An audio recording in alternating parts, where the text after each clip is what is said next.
Transformation est un parcours de formation qui a pour but d'aider les églises à grandir, à porter du fruit et à être pertinentes pour notre société. Ce parcours est construit autour de 3 axes. Premièrement, il s'agit de redécouvrir les fondements bibliques de l'Église et du royaume de Dieu. Transformation nous a aidés à poser cette question. Comment développer une culture du discipulat dans l'Église pour l'extérieur?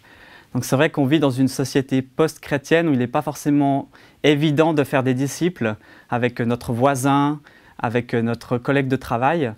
Et en tant que membre du conseil, on essaye d'équiper les personnes et aussi les groupes de l'Église à avoir un regard tourné vers l'extérieur. Deuxièmement, Transformation offre des outils pour développer une équipe de responsables qui soit solide et qui fonctionne selon les dons et les ministères de chacun.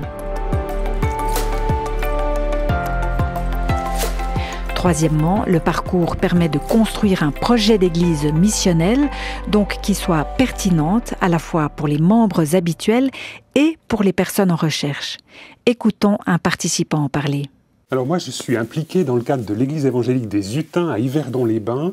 Et dans le cadre de cette dynamique transformation, ce qui est intéressant, c'est que ça nous a permis de travailler sur notre projet d'église. Alors on avait quelques idées comme ça, les uns et les autres, sur ce que l'église voulait concrètement, mais ça restait très flou. Cette dynamique, dans le cadre de transformation, nous permet de clarifier et d'être, dans un mot qui revient souvent dans ce contexte, d'être davantage intentionnel, de se dire concrètement, on est installé dans un quartier, qu'est-ce qu'on veut pour ce quartier? On s'est rendu compte aussi que notre église rassemble des gens qui viennent d'un peu partout, jusqu'à 20 km à la ronde. Finalement, c'est aussi un axe qu'on aimerait soigner. Et dans notre projet d'église, équiper ces gens pour qu'ils rayonnent de l'évangile dans leur région, c'est aussi important. Ces 3 axes de formation impliquent généralement de grands changements dans l'Église. C'est pour cette raison qu'elle s'adresse spécifiquement aux responsables des églises, eux qui ont la légitimité d'amener ces changements. Transformation concerne les responsables que vous avez nommés pour qu'ils puissent avoir du temps à réfléchir aux questions de fond de l'Église.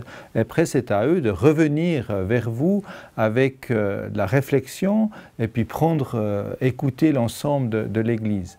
Pour mener à bien cette vaste entreprise de changement de paradigme, de fonctionnement d'équipe et de projet d'église, Transformation s'appuie sur une méthodologie qui a fait ses preuves, notamment dans le cadre de la formation M4 pour l'implantation d'églises.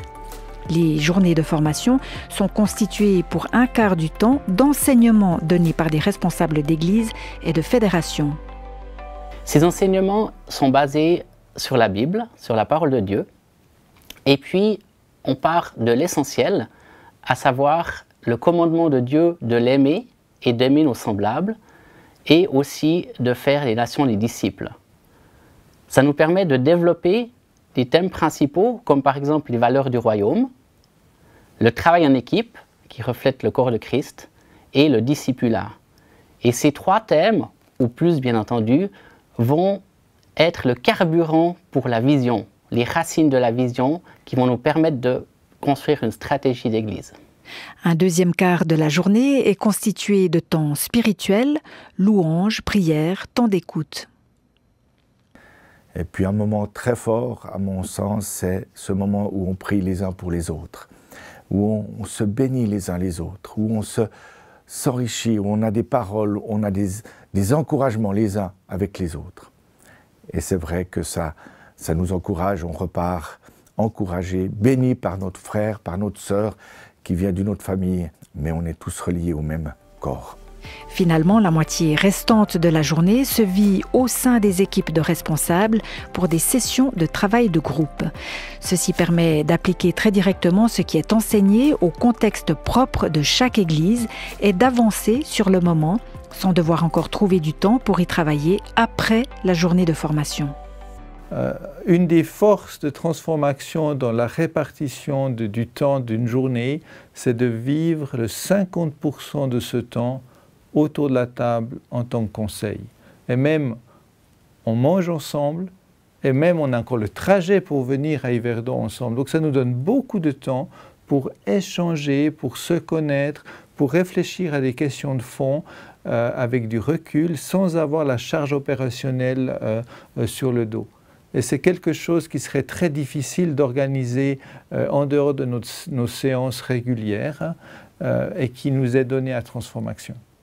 Cette approche de formation permet donc à chaque équipe d'avancer très concrètement d'une journée à l'autre sur ses propres objectifs sans que la formation mette en avant un modèle particulier d'église.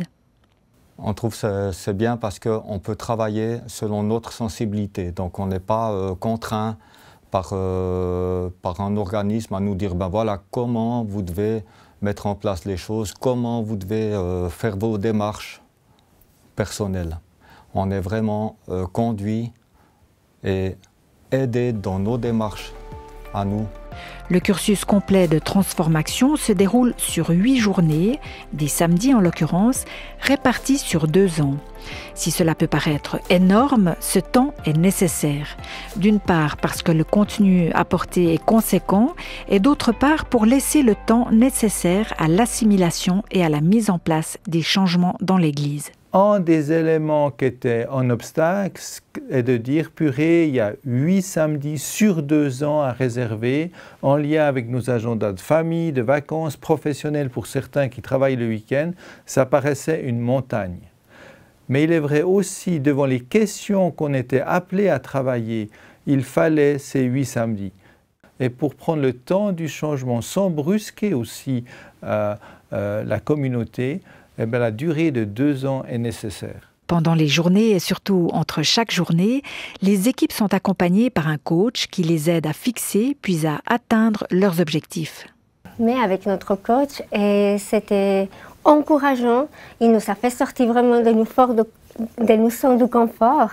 Il était pour nous quelqu'un qui nous a motivés, quelqu'un qui nous a enlevé même les voiles qu'on avait dans les yeux pour nous dire non, mais là, ce n'est pas le bon chemin, il faudrait aller encore plus loin et reprendre des forces. Et c'était un bon regard pour nous. Ces objectifs sont préparés par l'équipe à la fin de chaque journée. Au début de la journée suivante, ils sont évalués et partagés aux autres équipes, créant une dynamique de progrès et de soutien mutuel très précieuse. Et ça nous a permis aussi d'aborder nos objectifs de manière sereine, sans être stressé par le temps, mais en les abordant un à un, en corrigeant aussi le tir des fois on n'a pas respecté nos objectifs, on a vu nos erreurs. Et en 2 ans, ça nous permet d'ajuster certaines choses et aussi de mieux nous connaître dans le conseil pastoral et d'avancer ensemble dans une direction et qui soit pérenne. L'ensemble de la formation revient environ à 2 000 francs par équipe pour les 2 ans, y compris avec le coaching. C'est un investissement qui n'effraie pas les églises. Mon interrogation a été, lorsqu'on l'a présenté à la communauté, de savoir comment ils allaient réagir. Et finalement, ce n'est pas le prix qui a causé une discussion, mais c'est simplement plutôt un encouragement de leur part, dire mais puisque vous investissez du temps, vous mettez à part des samedis comme bénévoles, il y a eu vraiment un enthousiasme de l'Église et le prix a été accessoire. Alors si cette aventure vous tente, sachez que la prochaine volée commencera le samedi 16 novembre 2019. Pour vous inscrire ou pour retrouver toutes les informations, nous vous invitons à vous rendre sur le site internet www.transformation.ch.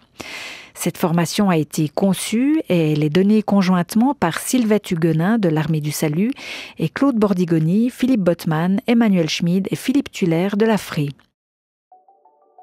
C'est avec plaisir que nous répondrons à toutes vos questions et que nous vous retrouverons, peut-être, pour la 3e volée de Transformation.